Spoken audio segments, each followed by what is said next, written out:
மதுரை ஏர்போர்ட்டில் விசிக தலைவர் தொல் திருமாவளவன் செய்தியாளர்களை சந்தித்தார். காங்கிரஸ், ஆம் ஆத்மி ஒற்றுமையாக இந்த தேர்தலை சந்திக்கவில்லை. இந்தியா கூட்டணி தலைவர்கள்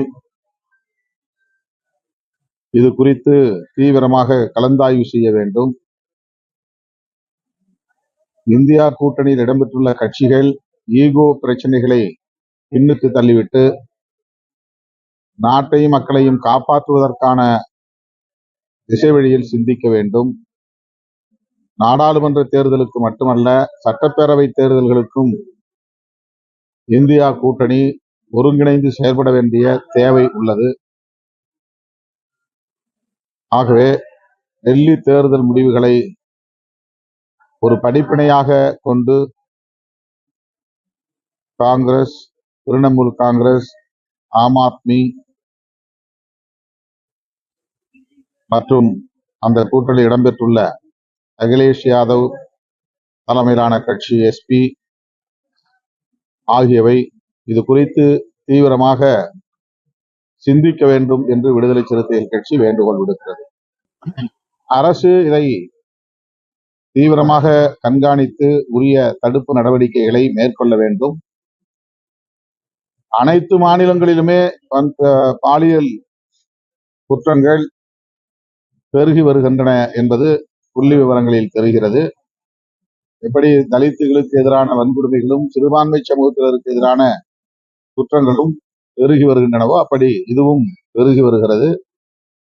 ஆகவே தமிழ்நாடு அரசு, குறிப்பாக தமிழ்நாடு காவல்துறை இது போன்ற பாலியல் குற்றங்கள் பெருகுவதை தடுப்பதற்கு தீவிர கண்காணிப்பு நடவடிக்கைகளை மேற்கொள்ள வேண்டும். தற்போது கர்ப்பிணி பெண்ணுக்கு எதிரான குற்றத்தை செய்த குற்றவாளிகள், பள்ளி மாணவிகளுக்கு எதிராக செய்த பாலியல் குற்றங்களை செய்த குற்றவாளிகள் கைது செய்யப்பட்டிருக்கிறார்கள்.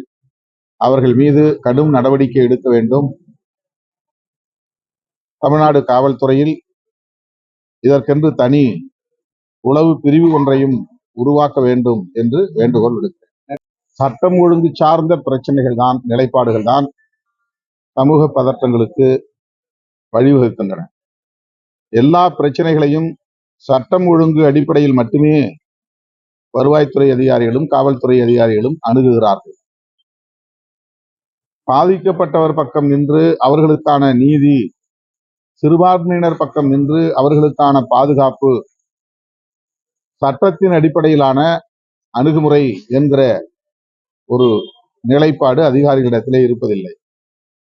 அவர்களாக ஊகம் செய்து கொள்வது, கற்பனை செய்து கொள்வது, இப்படி ஆகிவிடும் அப்படி ஆகிவிடும், சட்டம் ஒழுங்கு கெட்டுவிடும், எனவே சட்டம் ஒழுங்கை காக்க நாங்கள் தடை உத்தரவு போடுகிறோம் என்று மாவட்ட ஆட்சி நிர்வாகம் எடுத்த முடிவு இந்த நிலைக்கு காரணமாக அமைந்தது.